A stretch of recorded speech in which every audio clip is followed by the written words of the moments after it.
नमस्ते स्टूडेंट्स, पाठशाला पंडित में आप सभी का स्वागत है। मैं हूं आयुष भट्टाचार्य। आज हम देखेंगे मीन। मीन ऑफ डेटा, या फिर उसे हम एवरेज ऑफ अ डेटा भी कह सकते हैं। तो चलो देखते हैं मीन। और हाँ, और एक ज़रूरी बात, मीन जो है हम इसके 3 प्रकार होते हैं मीन के। मीन निकालने के 3 प्रकार होते हैं। आज हम सिर्फ डायरेक्ट मेथड के बारे में ही बात करेंगे। Direct method. तो देखो, चलो मीन होता क्या है। अब तक हमने मीन वर्ड कम सुना है, मीन जो वर्ड है वो हमने कम सुना है, लेकिन एवरेज जो वर्ड है वो ज़्यादा सुना है। लेकिन मैं अभी बता देता हूँ, मीन का मतलब ही है एवरेज। मीन का मतलब है एवरेज। जैसे हमने अगर सोचो 3 नंबर्स ले लिए, 3, 5, 7। 3 नंबर्स ले लिए हमने। इसका एवरेज क्या होगा? इसका एवरेज होगा 3 लेना है, 5 लेना है, 7 लेना है। तीनों का ऐड कर दिया हमने। और कितने सारे नंबर्स है? 1, 2, 3 नंबर्स हैं, इसलिए 3 से डिवाइड कर देते हैं हम। तो जो रिज़ल्ट बनता है वो हो जाता है उसका मीन। इस केस में इसका जो एवरेज है या इसका जो मीन है वो है 5। करेक्ट? ठीक है। तो अगर मैं, ठीक है, अभी 3, 5, 7 तो हो गया। अगर मैं इसके जगह लेटर्स लिख दूँ x, y, z ऐसे करके, तो फिर उसका मीन कैसे हम लिखेंगे? उसका ऐसे लिखते हैं, मीन का जो सिंबल है वो है x, उसके ऊपर एक लाइन x बार। ये है मीन का सिंबल। इज इक्वल्स टू, ये सोचो एक्स आई है, सोचो ऐसे हम नंबर्स ले रहे हैं जहाँ पे x1, x2, x3 ऐसे नंबर्स ले रहे हैं अलग अलग, और ये जा रहा है xn तक। ठीक है, n नंबर्स ले रहे हैं, x1, x2, x3 till xn। तो अगर हमने n नंबर्स ऐसे लिए तो टोटल कितने सारे नंबर्स है हमारे पास? ये तो ठीक है, एक नंबर, दूसरा नंबर, तीसरा नंबर, ऐसे करके n नंबर्स ले लिए, तो टोटल कितने सारे नंबर्स रहे हमारे पास? n number. जैसे यहाँ पर 3 है, 5 है, 7 है, तो टोटल कितने सारे नंबर्स है? 1, 2, 3 नंबर्स हैं। ठीक, वैसे x1, x2, x3 till xn कितने सारे नंबर्स हैं? n नंबर्स हैं। So x bar is equals to x1 plus x2 plus x3 till xn, ऐसे करके xn तक गया, डिवाइडेड बाय n, ऐसे करके हम लिखते हैं। ऑलराइट, इसी को ही हम एक अलग तरीके से भी लिख सकते हैं। कैसे?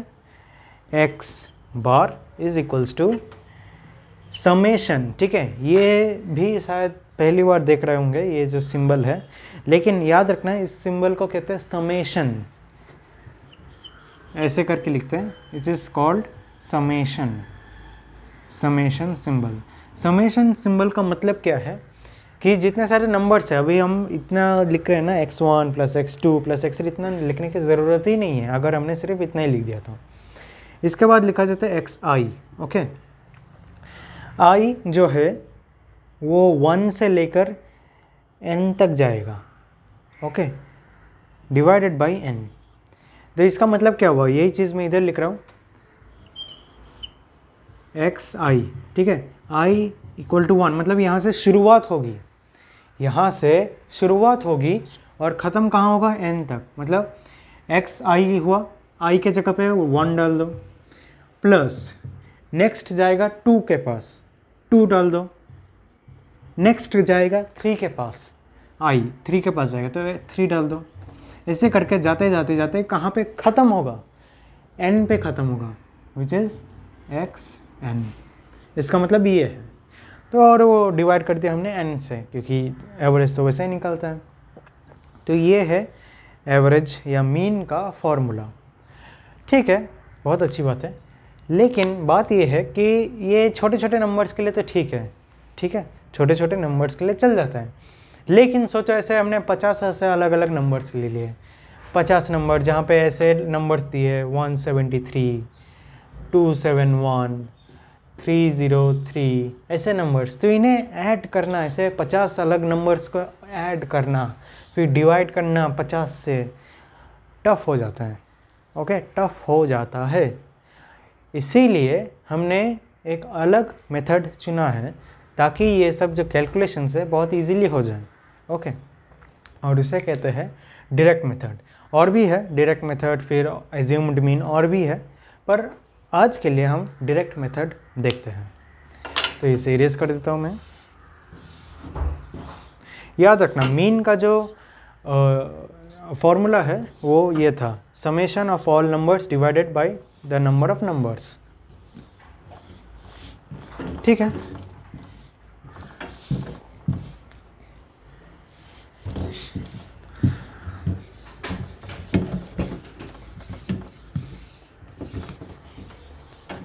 और हाँ, जब तक जब तक ये इरेज कर रहा हूँ तब तक एक लाइक भी कर देना इस वीडियो को। ओके, और एक अच्छा कमेंट भी कर देना कि कितना हेल्पफुल है ये वीडियो।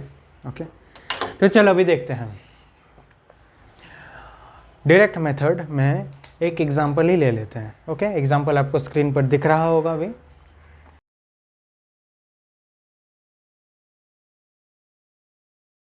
ओके, सो हमारे पास अभी number of the time to complete a work ये है, and the number of workers हैं। Okay, time to complete a work and the number of workers. तो इसे हमें अभी आंसर में कैसे लिखना है? आंसर में हमें ऐसे लिखना है, पहली बात लिखना है क्लास। ओके, क्लास, क्लास में जो मतलब नंबर ऑफ आवर्स है, time to complete a work, वो लिखना है, time to complete a work.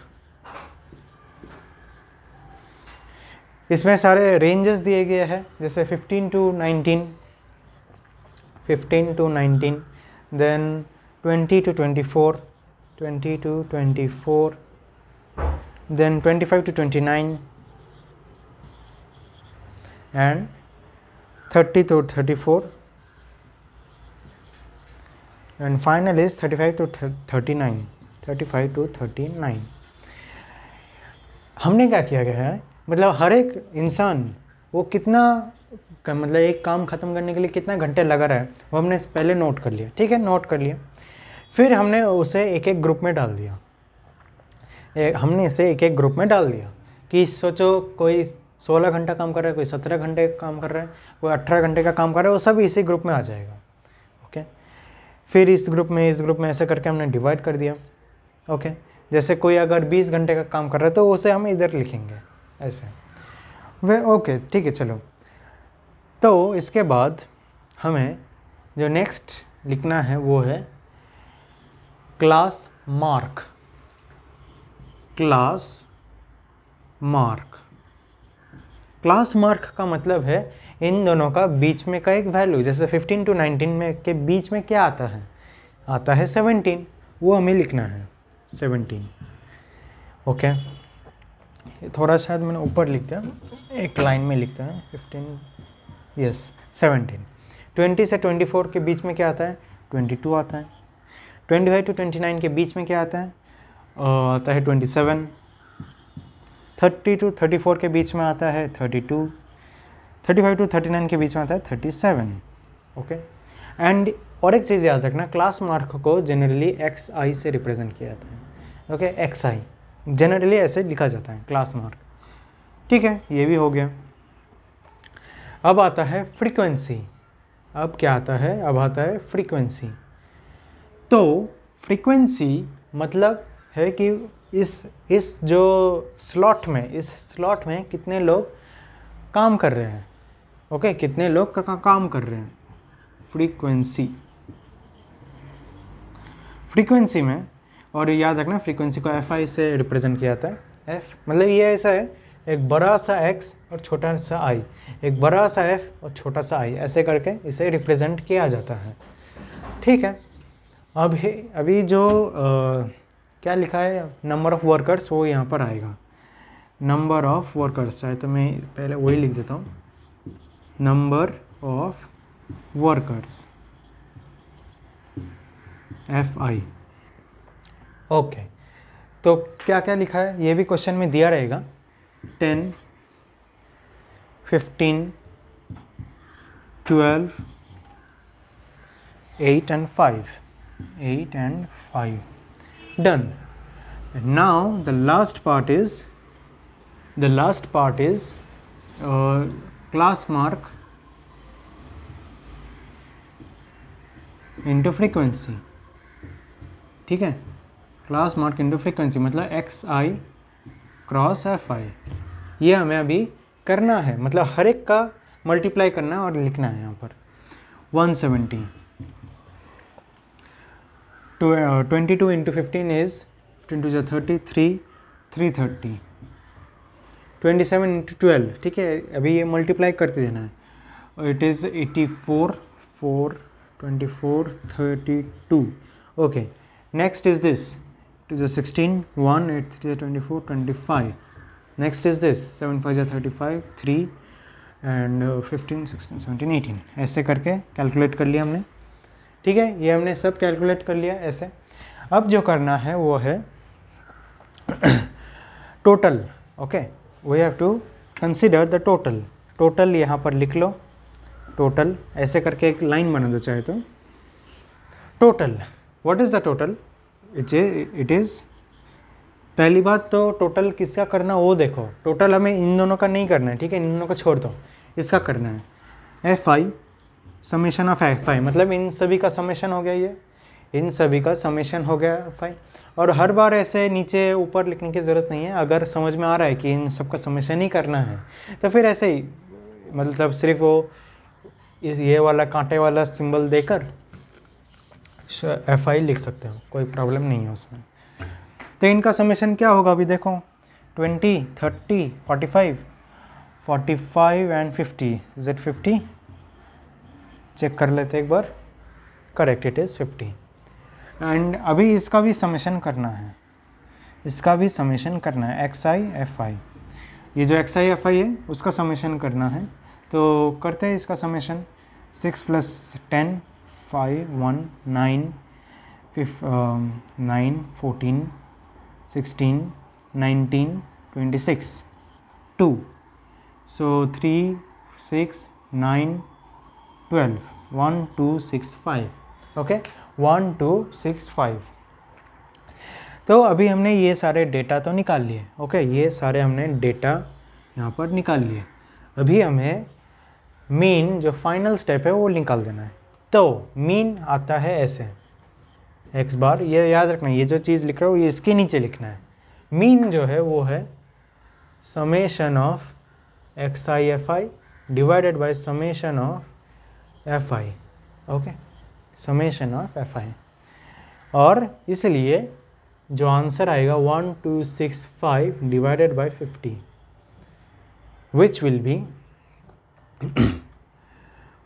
5 to 10, then 5 to 10, 5, 25 and 0.3. Is it correct? It is correct. 25.3 is the mean. ऐसे करके, चूँकि इस पर जगह नहीं था इसलिए मुझे ऊपर करना पड़ा, नहीं तो ये इसके भी नीचे आएगा। तो ऐसे करके हमें डायरेक्ट मेथड मिलता है। अब देखो हमने ऐसा क्यों किया, इससे जो 25.3 है हो सकता है कि ओरिजिनल डेटा से थोड़ा सा ऐसे शिफ्ट हो जाए, हो सकता है कि ओरिजिनल डेटा 25 का है और डायरेक्ट मेथड से निकलते वक्त 25.3 निकल जाए, ऐसा हो सकता है। क्यों? इसलिए होता है क्योंकि हमने 15 to 19 तो ठीक है ले लिया, और इसमें 10 वर्कर्स आ रहे, हमने ऐसा मान लिया। हमने इस तरह से माना है कि एकदम बराबर में हो रहा है ऐसे सेपरेट, जैसे कि 17 से पहले जो है वो मतलब 5 लोग 17 से पहले है, 5 लोग 17 के बाद है, इसलिए सबका एवरेज किया तो 17 आ रहा है, ऐसे हमने सोचा है।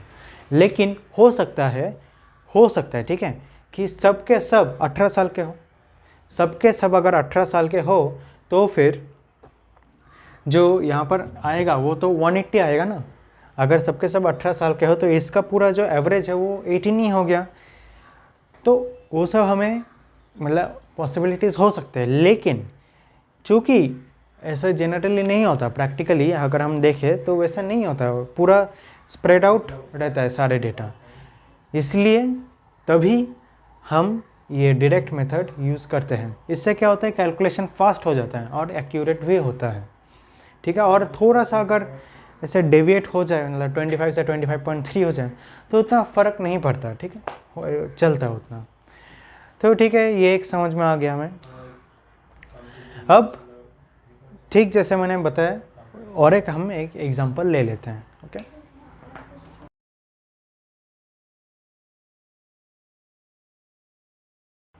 तो चलो अभी लिख देते हैं, जैसे पहले लिखा था वैसे लिखना है। इससे क्या अभी पूरा क्लियर हो जाएगा कि कैसे करना है। क्लास मार्क या सिर्फ क्लास, ओके, इधर सिर्फ class, which means percentage of marks, yes percentage, okay. तो क्या क्या डिविजन्स है इसमें, 0 to 20, 20 to 40, 40 to 60, 60 to 80, 80 to 100, यही सारे डिविजन्स हैं, यस। ओके, एक काम करता हूँ, ब्लैक मार्कर से ही लिखता हूँ। और क्लास मार्क क्या क्या होगा, class mark which is XI, 10, 30, 50, 70, 90, okay. Then comes the frequency. Frequency क्या होगा इसका, फ्रीक्वेंसी का मतलब क्या है इस केस में, number of students, correct, number of students.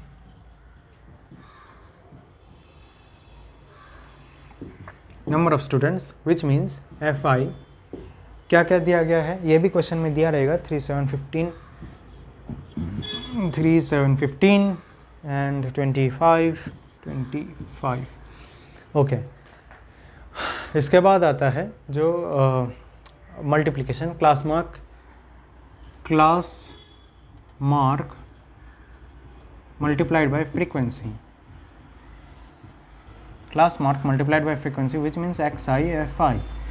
तो ये क्या होगा, 10 into 3 30, याद रखना इन दोनों को मल्टीप्लाई कर देना बस, 210, ओके। देन 15 750,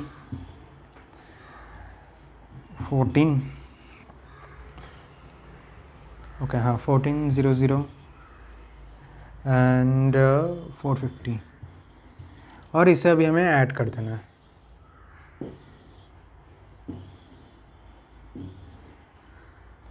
टोटल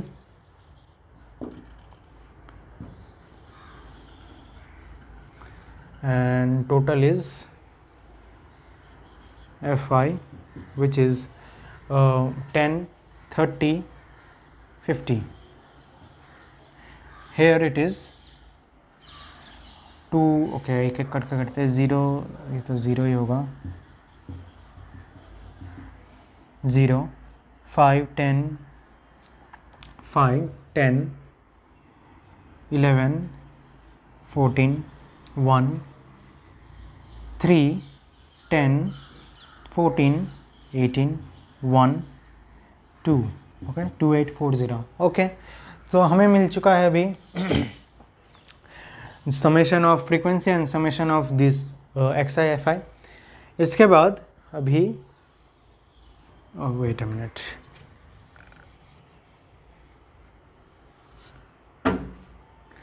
इसके बाद क्या करना है, अभी मीन ढूंढने के लिए XI FI को डिवाइड कर देना है सिर्फ FI से, ओके। इसे अभी ऐसे ही रहने देते हैं, चाहे तो कर देते हैं। सो समेशन के लिए मैं यहाँ पर ही लिख देता हूँ मीन और average which is sum of XI FI by sum of FI which is XI FI क्या है, 2840 divided by 50 which is 24, 5 is 25, 34, 5 is 25, 34, 5 6 is 30, 40.8, 56.8, हो सकता है कि ये असली वैल्यू यही रहे या हो सकता है कि असली वैल्यू कुछ और हो, ठीक है। लेकिन ऐसा नहीं कि बहुत अलग ही डिवीजन, जैसे 56.8 है और जो असली मीन है वो 70 हो गया, 80 हो गया, नहीं वैसा नहीं। हो सकता है 56 या 57 ऐसा कुछ तो रहे और ज़्यादा डिविएट नहीं होता है। पर यही आंसर एक्सपेक्ट कर रहे हैं एग्ज़ाम में। एग्ज़ाम में अगर पूछा जाए तो यही आंसर एक्सपेक्टेड है, ठीक है। तो यही था, अभी समझ में आ गया क्लियरली? ओके। अभी मैं एक क्वेश्चन दे देता हूँ होमवर्क के लिए, कर लेना अच्छे से। जो होमवर्क क्वेश्चन है वो तो अभी आपको स्क्रीन पर दिख रहा होगा।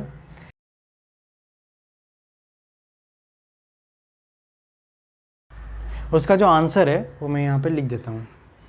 Answer mean is equals to 34.9 degree Celsius. Okay, ये है उसका आंसर। अगर ये आंसर मिल जाए तो करेक्ट है, एकदम करेक्ट है, ठीक है। फिर तो आज के लिए इतना ही। अगर वीडियो अच्छा लगे तो प्लीज़ लाइक कीजिए, शेयर कीजिए अपने फ्रेंड्स के साथ और ज़रूर हमारे चैनल को सब्सक्राइब कीजिए। तब तक के लिए थैंक यू वेरी मच।